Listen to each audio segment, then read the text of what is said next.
Here are the top stories for today, May 24, 2022. The Senate and the House of Representatives have started the canvassing of votes for President and Vice President. The government is intensifying its four-door strategy to prevent monkeypox from entering the country. 3 more have accepted the offer of key positions under the Marcos administration. And over 700 cops involved in the liberation of Marawi City received the Order of Lapu-lapu Award.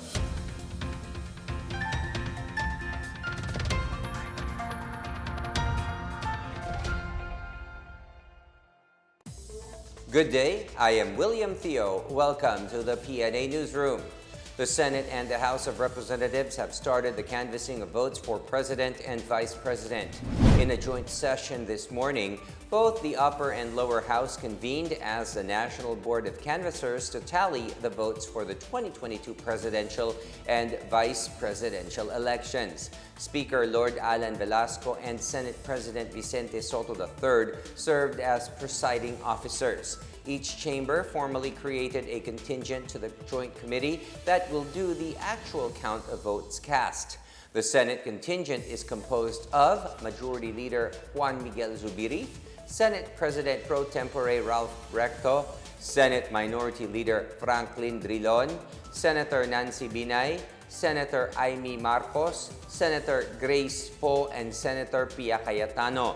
Meanwhile, the House contingent is composed of Majority Leader Martin Romualdez, Cavite Representative Crispin Remulla, Cavite Representative Abraham Tolentino, Pampanga Representative Juan Bondoc, Marikina Representative Stella Kimbo, Ilocos Sur Representative Christine Singson Mihan, and Aambis OWA Party List Representative Sharon Garin. According to the rules of the joint public session, the Senate President shall open in the order they were received all electronically transmitted certificates of canvass or COCs in the consolidation and canvassing system. The Joint Committee shall decide all questions and issues raised. In case the 2 panels disagree, the decision of the chairperson shall prevail. In case of a deadlock, the matter shall be resolved by the Speaker and the Senate President. Acting Presidential Spokesperson Martin Andanar urges the public to continue practicing minimum standard health protocols amid the monkeypox threat. He said the Department of Health and the national agencies will intensify its four-door strategy to prevent monkeypox from entering the country. Kagabi ay nabanggit yan ni DOH Undersecretary Abdullah Dumama Jr. sa Talk to the People address na pinapaigting ng Department of Health at iba pang national agencies ang ating four-door strategy at pagtitibayan rin ang screening process sa ating mga borders upang maiwasan ang pagpasok ng monkeypox para dito sa ating bansa. Para naman sa ating mga kababayan, patuloy lang po sa paghimok na mahigpit na sundin ang minimum public health standards. Meanwhile, Malacanang condoles with the families of the victims who perished in the MV Mercraft 2 fire incident in Real, Quezon. Acting Presidential Spokesperson Martin Andanar says investigation is underway. Nagpapaabot po ng pakikiramay ang Malacanang sa mga taong nawalan ng mahal sa buhay dahil sa trahedyang nangyari malapit sa port ng Real sa probinsya ng Quezon, kung saan ang isang passenger vessel ay nasunog. Pinapanalangin din namin ang mabilis na paggaling ng mga pasaherong nasugatan dahil sa insidenteng ito. Ayon sa Philippine Coast Guard, lahat ng pasahero at mga crew members ay all accounted for. Gumugulong na ang investigasyon para maliwanagan ang lahat sa pangyayari. 7 persons, including 2 senior citizens, died on board a fast craft vessel after it caught fire off the waters of Real, Quezon on Monday. The Philippine Coast Guard said the MV Mercraft 2 left from Polillo Island at around 5 a.m. bound for Real, Quezon. The fire allegedly started in the engine room while in transit. The vessel was carrying 126 passengers and 8 crew members. Of the total rescued, 103 are in good condition and 24 suffered injuries. The passengers who perished include 5 females and 2 males. The captain, John Lery Escareses, is being treated at Claro M. Recto Hospital. The PCG teams did not find signs of an oil spill on the area of the incident. President Rodrigo Duterte hopes monkeypox is not as deadly as COVID-19. Health experts say monkeypox is endemic in parts of Central and West Africa and has been detected in countries with high-tech healthcare facilities. In a pre-recorded talk to the people, Duterte requested Health Undersecretary Dr. Abdullah Dumama to explain how dangerous monkeypox is. May itanong na ako. Itong monkeypox, this is not a virulent virus. Nakakamatay. Meron din pong fatality rate now at least 1% lamang po. Hindi naman ho ito ganong ka-virulent at hindi rin nagbibigay ng malalang sakit, mahal na Pangulo. But siguro yung mother nila, yung COVID-19, kaya pagkabakunado ka, medyo may protection ka. Huwag ninyong kalimutan, ulitin ko yung mga magulang.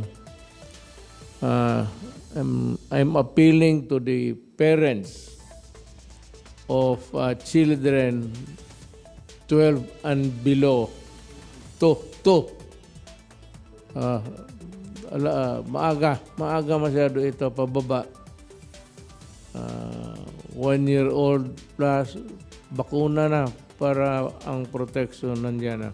Monkeypox is a viral zoonotic disease. It can spread from animals to humans. It can also spread between people. Symptoms of monkeypox typically include a fever, intense headache, muscle aches, back pain, low energy, swollen lymph nodes, and a skin rash or lesions.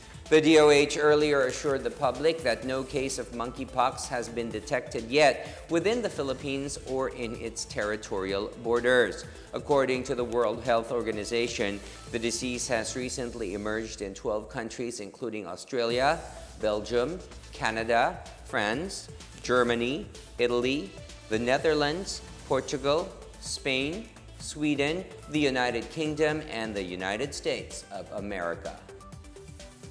President Rodrigo Duterte suggests a thorough study on the use of nuclear power as an alternative energy source in the country. The president said the Philippines, being dependent on imported crude oil, is vulnerable to the effects of the ongoing Russia-Ukraine conflict. Duterte mentioned the possibility of reviving the controversial Bataan nuclear power plant in Morong, Bataan. The president earlier signed Executive Order Number 164, which would establish a nuclear energy program for the Philippines. Under the EO, the Department of Energy is mandated to develop and implement the nuclear energy program. Alam mo, oil, it is really it moves the economy and the entire trade and commerce of the entire world. Saan ka maghanap, but it's a product of oil kasi oil, pinapagana yung mga equipment, the machines in a factory that produces everything. Kaya we are not yet dito sa nuclear level, but I hope that the next administration would at least explore now the possibility of nuclear. Total, ang nag-umpisa naman nito si Marcos noon. Nagpagawa siya ng nuclear plant, but oil is not infinite. May katapusan yan. Kaya lang, medyo delikado to. kagaya ng sa Chernobyl ng Ukraine, nagkaroon ng leak and so there was this radiation. Mabutit na lang, all nations contributed to the control or fixing the Chernobyl, including Russia, which is now attacking Ukraine. The president's 6-year term may not be enough to finish all the programs and projects started by the administration. In a speech during the inauguration of the new MMDA head office in Pasig City, President Rodrigo Duterte said he did everything he could for the nation, but certain programs and projects were not implemented due to lack of time. Despite this, Duterte said he is grateful for the support Filipinos have been giving him. Duterte vowed to continue helping the people when he returns to civilian life by continuing his crusade against illegal drugs. He also said he is willing to help Filipinos who would seek his advice. Still ahead, the Ople research group says the COVID-19 pandemic in the Philippines was manageable because of the country's improved vaccination program. The Department of Trade and Industry urges online sellers to prepare their systems to accept senior citizen and PWD discounts. We'll be back after a quick break. Keep it here on the PNA Newsroom.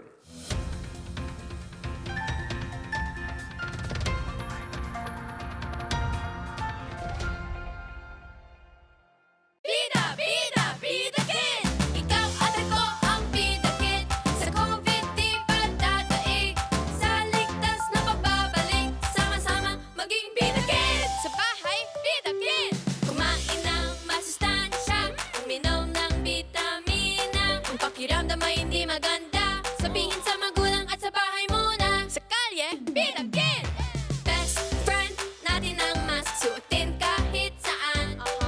Ingatan ang kamay, maghugas. Pag galing sa labas, sa school, Balisacan! Sa pila, wag dikit-dikit. Dumistansya para iwas sakit. Laging open ang window para maganda ang airflow. 3B's, tandaan, bakuna, bayanihan, Balisacan, halina't magtulungan. Ikaw at ako ang Balisacan. Sa COVID di pa dadaig.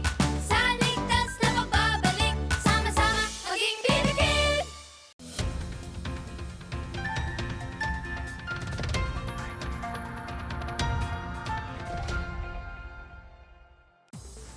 Ople research says the COVID-19 situation in the country has become manageable due to intensified and more improved vaccination programs.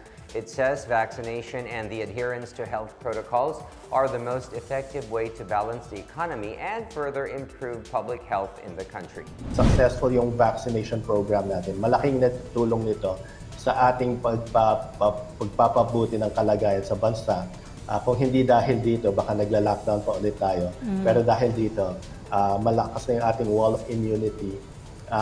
Baka magkaroon tayo ng uptick, pero tingin ko, or kahit pagtaas ng kaso, tingin ko mostly mild na ito. Meanwhile, David said the recorded slight increase in the COVID-19 cases in the national capital region was caused by the emergence of more transmissible Omicron subvariants and not due to the May 9 election. Sa NCR, actually, yung reproduction number, tumaas na siya sa 1.05. Mas mataas na siya sa 1. Tapos meron siyang 8% growth rate. Kumbaga, tumaas ng 8% ang bilang ng kaso kumpara sa nakaraan na linggo. Most likely, hindi yan dahil sa election dahil 2 linggo na nakalipas sa election. At meron na rin naman tayong mga ibang mga mass gatherings tulad ng mga campaign. Oil companies implemented a new round of adjustments to fuel prices this morning. In separate advisories, Caltex, Clean Fuel, Petrogas, PTT Philippines, Sea Oil, Shell, and Unioil hiked gasoline prices by 3 pesos and 95 centavos per liter. On the other hand, diesel prices went down by 2 pesos and 30 centavos per liter. Caltex, Sea Oil, and Shell also implemented a rollback on prices of kerosene by 2 pesos and 45 centavos per liter. This is the second straight week that oil firms implemented a big-time rollback on diesel and kerosene. Meanwhile, the increase in gasoline prices this week is higher than the 40 centavo per liter price reduction last week. Experts pointed to volatility in the oil market as the reason for the movement in prices. The province of Negros Oriental reported on Monday its first case of the COVID-19 Omicron subvariant BA.4. Assistant Provincial Health Officer Dr. Liland Estacion said the infected person is a seafarer from the municipality of Dauin who has recovered before arriving in the province. The seafarer was under quarantine at a hotel in Metro Manila for 2 weeks. This is the first case reported in the Philippines by the Department of Health over the weekend. Meanwhile, the DOH regional office said election-related gatherings have not triggered a surge in COVID-19 cases in Eastern Visayas. The DOH said there are only 26 new cases recorded in the region from May 16 to 22, or more than a week after the national and local elections. Last week's new cases were slightly higher than the 22 cases reported in the previous week. As of May 23, the region has recorded over 62,000 confirmed COVID-19 cases, with 25 total active cases. Some 2.7 million individuals, or 68.7% of the target population, have been fully vaccinated against COVID-19, while nearly 287,000 individuals have already received their booster shots. 3 people have accepted the offer to be part of the incoming cabinet of presumptive President Ferdinand Bongbong Marcos Jr. These are former Labor Secretary Benny Laguesma, Overseas Filipino Worker Advocate Susan Ople, and Philippine Competition Commission Chair Arsenio Balisacan. Laguesma accepted the designation to lead the Department of Labor and Employment, or DOLE. He headed the department during the Estrada administration, while Ople was Labor Undersecretary during the Arroyo administration. Meanwhile, Balisacan accepted the offer to become the head of the National Economic and Development Authority, or NEDA. Balisacan served as Director General of NEDA under the late former President Benigno Aquino III. He said he will return to a post he had previously held and will rely on experience and judicious reckoning of socio-economic issues for a more robust, more inclusive, and more resilient Philippine economy. In our business news, the Department of Trade and Industry, or DTI, urged e-commerce platforms to prepare their systems in accepting price discounts for senior citizens and persons with disabilities. DTI Secretary Ramon Lopez said enterprises operating online stores should reprogram their system to include the 20% senior citizen and PWD discounts. Senior citizens and PWDs are also exempted from value-added tax of 8% for purchases made online, phone calls, and mobile apps. The DTI has yet to announce when it will start requiring online shops to include senior citizen and PWD discounts. At the onset of the pandemic, consumer group Laban Consumer Incorporated pushed for senior citizen and PWD discounts on online transactions amid the increase in e-commerce activities.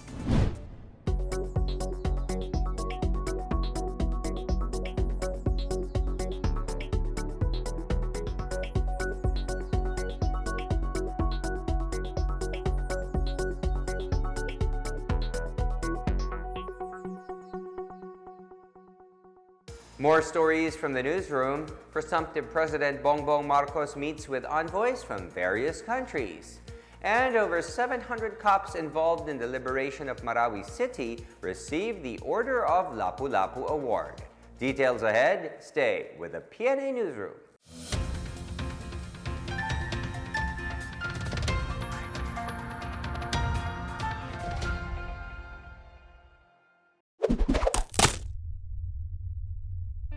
Paolo Jones po para sa kampanyang Disiplina Muna na pinangungunahan ng DILG. Bakit ba kailangan magparehistro sa pagpapabakuna laban sa COVID-19? Mahalaga magparehistro dahil ito ang unang step sa pagpapabakuna laban sa COVID-19. May 3 pamamaraan upang makapagrehistro ang isang Pilipino na nais mabakunahan. Una, ang online registration sa inyong local government unit o LGU. Pangalawa, ang pagpunta sa mga vaccination centers at pagkuha ng registration form. At pakikipag-ugnayan sa mga pinuno ng barangay o sa mga barangay health center. Tandaan, online, sa mga vaccination site o sa mga barangay health centers ang pagpaparehistro sa pagpapabakuna kontra COVID-19. Muli ako po si Paolo Medjones, Disiplina Muna Ambassador na nagpapaalala, huwag matakot magpabakuna. Bida ang may disiplina. Magparehistro at magpabakuna para ligtas ang pamilya, ligtas ang bayan. Disiplinadong Pilipino ay rehistrado para maging bakunado.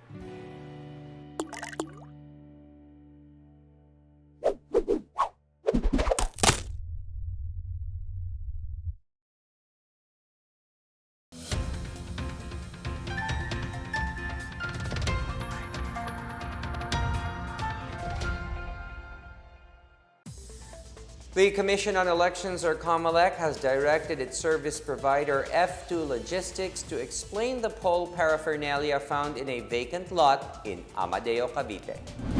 Acting spokesperson John Rex Laudianco said the COMELEC Packing and Shipping Committee, through Director Thaddeus Hernan, has issued a directive to F2 Logistics to account for everything. Hernan said they have verbally communicated with the executives of the company. COMELEC Commissioner George Erwin Garcia assured the public that those involved in the incident will be held accountable once liabilities have been established. Presumptive President Bongbong Marcos has received the United States Chargé d'Affaires and the ambassadors from Japan, South Korea, and India during separate meetings at the BBM headquarters in Mandaluyong City. First to visit Marcos was Kazuhiko Koshikawa, Japanese ambassador to the Philippines, followed by Ambassador Kim In-chul of South Korea. Indian Ambassador Shambhu S. Kumaran also paid a visit, followed by U.S. Chargé d'Affaires Heather Variava. The envoys vowed to strengthen the ties in trade and diplomacy, as well as their common interests in democracy, self-determination, and economic recovery. The envoys from the four countries also assured Marcos of their willingness to provide necessary assistance to hasten the country's recovery from the ill effects of the pandemic. Earlier, several world leaders have congratulated Marcos on his win. The final report on the investigated killings linked to the anti-illegal drug campaign of the Duterte administration includes accounts of police officers who died during operations. The Commission on Human Rights belied claims that there was no mention of law enforcers who lost their lives and of killings outside of police operations. CHR Executive Director Jacqueline De Guia said the comprehensive report took into account law enforcers, police killed, as well as killings by unidentified individuals outside of the context of police operations. She said the report covered incidents investigated in Region 3, Region 4A, and the National Capital Region, or NCR. De Guia said the report has been formally communicated to the Presidential Human Rights Committee and the Department of Justice. Meanwhile, the CHR is heartened by the remarks of Acting Presidential Spokesperson Secretary Martin Andanar, which acknowledged its independence. The CHR report maintains that there is use of excessive and disproportionate force in dealing with drug suspects, as well as non-cooperation by police. Meanwhile, over 700 cops who helped in the liberation of Marawi City during the siege in 2017 were conferred Order of Lapu-lapu rank of Kamagi on Monday. Philippine National Police Officer in Charge, Lieutenant General Vicente Danao Jr., presented the award in a ceremony at Camp Crame. 52 other PNP personnel received the Order of Lapu-lapu rank of Kamagi in 2017. In a speech, Danao hailed the awardees for their sacrifice and service. Established in 2017, the Order of Lapu-lapu, particularly the rank of Kamagi, is given to those who actively participated in and contributed to an activity relating to a campaign or advocacy of the President and the government.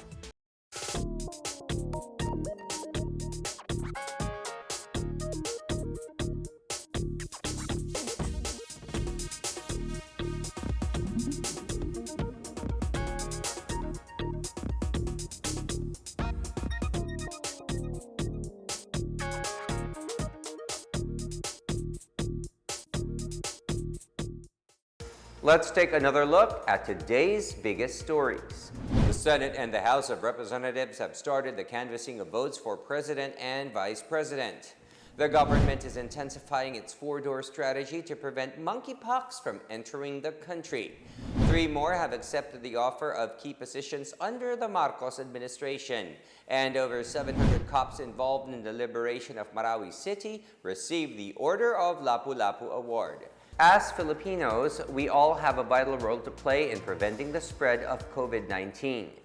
So remember, wear your face masks and face shields, wash your hands often, practice safe physical distancing, go out only for essential reasons, and get vaccinated as soon as possible to protect ourselves, our families, and the community. Together, we can beat COVID-19.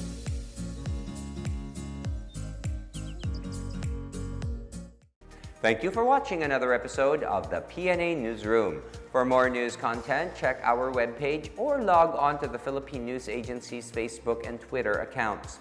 For more stories about the government and how it serves Filipinos, look for these hashtags in all of our social media platforms and websites.